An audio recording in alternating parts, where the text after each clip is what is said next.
Yes. First of all, we apologize for the very late start.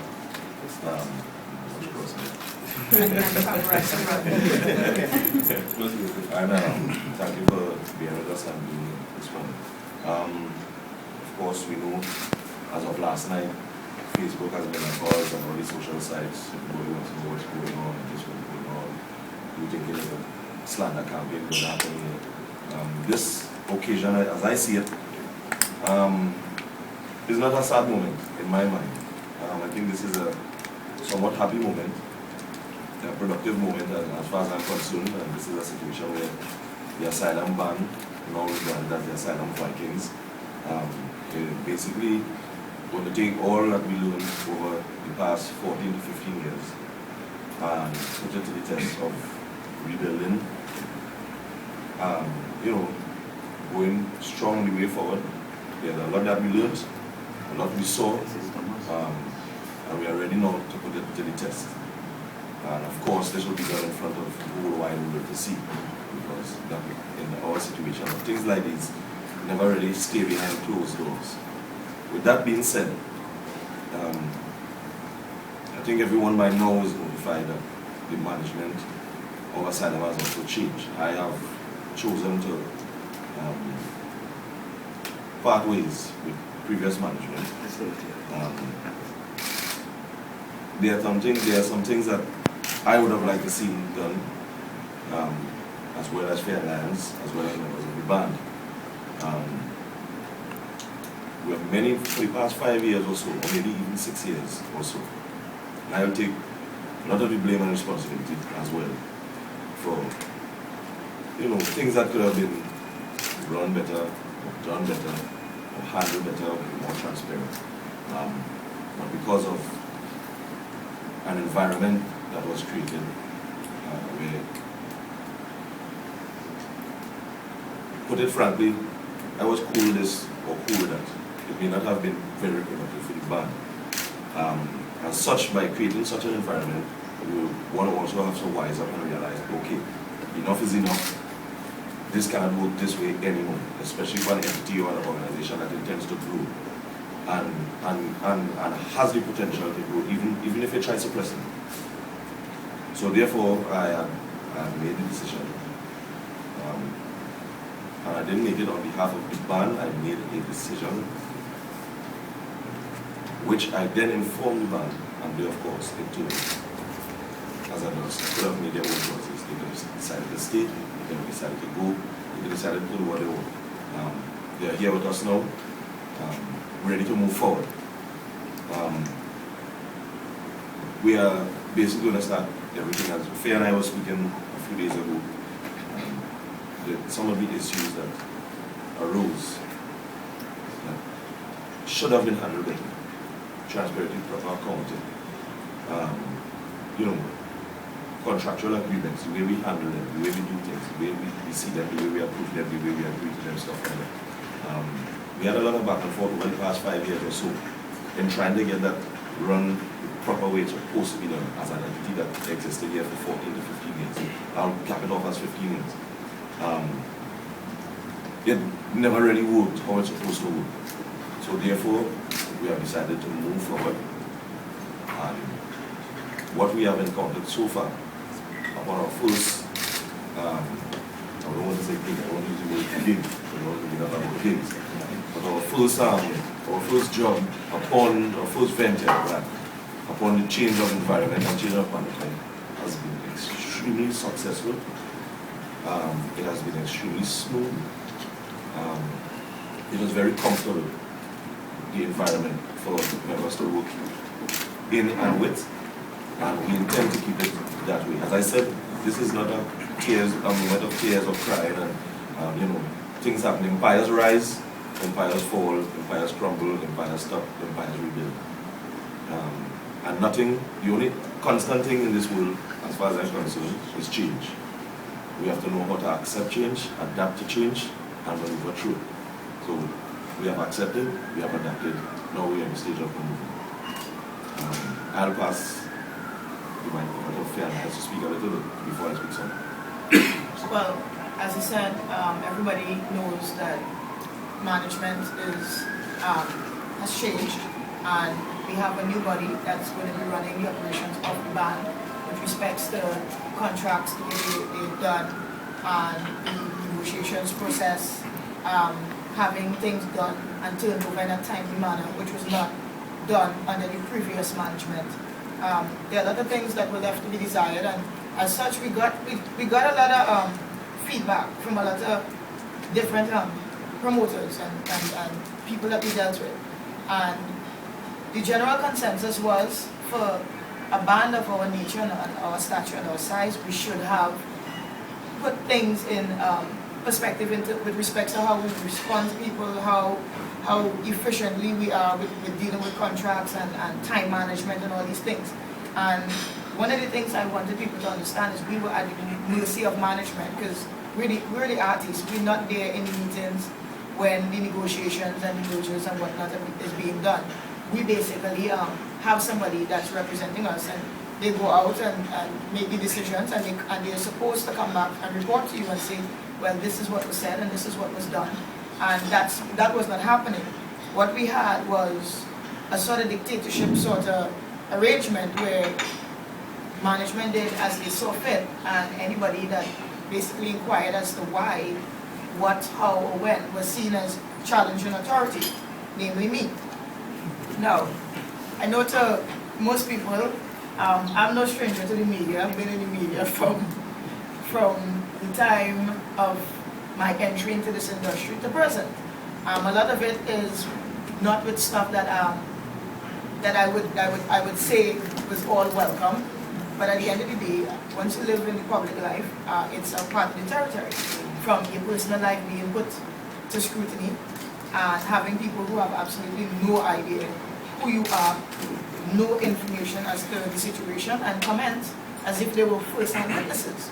So this is the situation that we live in the industry that we operate in, and we not welcome it, but we accept it because it comes as, it's like a custom. It's part of the territory. Celebrities are scrutinized and analyzed and taken to task for a number of different reasons that people who are not in public life would not be. So it's with that knowledge that we understand why the public has misconceptions, and we've been seeing the tweets and the text and the Facebook debates or polls or whatever you want to call it, and speculations about, well, who fired who and who did what and what was responsible for when and what not. We chose to stay out of the Facebook back and forth, so to speak, because we had other things in our mind. We're about professionalism, we're about advancement, we're about moving on. And going tit for tat on Facebook and social networking medias with people that is not even worth the time makes no sense. I could have spent that doing something else. Maybe I put a pillar or something. At the end of the day, it is what it is. So my point is, not because I know this has been in the atmosphere for a while, and not because we have not addressed it, means that we're hiding something or we're trying to avoid a drama or something. It's just that we were busy with other things, other more pressing stuff. There are people in the band that this is their sole bread and butter, and we as the leaders in the band need to make sure that when they invest their time and their efforts and their talents and their dedication and their support and their love for the music that we are part of, that they get rewarded for it as best as possible. And that's what we're focusing on right now. We're not here to slander anybody, or anybody names or anything like that. We're here to merely say that we'd like to congratulate the past management for all his hard work and endeavors, and we'd also like to welcome Mr. Dexter Thomas, the new management, and usher in a new era that hopefully will see us doing bigger and better things, like the Soul Train Award, which Mr. Gannon is going to win. Shameful plug. Very shameful plug, and make no apology. Vikings. And we'd like to publicly thank everybody, all the fans, everybody who supported the band through thick and thin, not the bandwagoners. The people that really understand how hard it is to be an entertainer, how hard it is to be somebody that's trying to just make a difference and do you, just being yourself. Because one of the things that struck us is that the public is quick to comment when an artist is sick and can't pay their medical bills and goes on the TV, goes in the newspaper, puts an ad out to throw a barbecue, to raise funds for medical expenses. You hear, oh my gosh, all them titles, sing for years, what did you do with the money, this, that, and the other.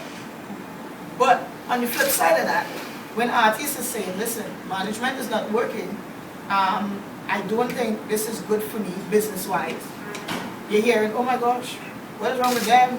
Why are they doing this? Why are they doing that? So we need to understand that you may not be able to see the production behind the show. All you see is the stage show. You see the finished product. You see the performance on stage. Anybody who is in any sort of theater or arts or anything like that will tell you, behind those curtains is the messiest part of the show. That's where all the changing and the costuming and everybody helter-skelter running about. And they settle themselves before they come on stage and do a performance. So it's the same thing with band life. You don't see the behind the scenes, you see the finished product on the stage. And in order for us to continue and not be a group of artists that in some years trying to sell you very people who inside their barbecue tickets to pay for bills and expenses, we, the younger generation, is saying that we're trying to enforce the youths to take an interest in their own careers and understand that it's your talent, it's your work, it's a business like any other, and you need to pay attention to what's going on. You've seen all over the world with a number of artists that are broke and struggling, not just because they had bad habits so they spend all their money. There is such a thing as bad management. The economy is one of the proof that bad management could actually fall corporations. So if bad management could fall multi-million-dollar corporations, then who says it can't hamper a band the progress of people's individual lives? So we need to really understand that if we're trying to teach the youths to be positive and be business-minded and not see everything as a hustle, then you have to support them when they make moves in the direction as such and not really tear them down and say, well, you know, you see the drama side of stuff all the time. Sometimes, you know, things are a lot deeper than the bacchanal side and the drama side. So I think one of the things that we learn from this is that sometimes you need to pay a little bit more attention to your own business and not really let somebody get total control over you as an entity, you as a person. You need to pay attention, especially if you're investing time, effort, and money into your craft. The business aspect has to be present. You need to educate yourself on the workings of the industry that you're in and not just be a sideline participant in your own life. You need to actually be on the court playing and be involved. Learn the ins and outs of what it is, whether it has to do with contracts or how shows is done or how the events run or how you're being paid. So we're also appealing to all the younger artists. I'm not saying to go fire your management all willy-nilly. I'm saying to take a keen interest in your business and understand that music is not just jumping on stage and waving. There's a written side to it that goes unnoticed because for years it's always been, well, I have a talent, get somebody to manage me, I will jump on stage, sing, jump, wave, and when I come off the stage, you'll hand me a piece of money and I'll go away. We're changing that. We don't want that anymore. That's not the new generation, that's not us. We are the new breed of artists that see the business side of the industry and will no longer participate in it and use it as a form of a hustle. Back to you. With some of what Fayan said, a few things that I would like to point out. Right?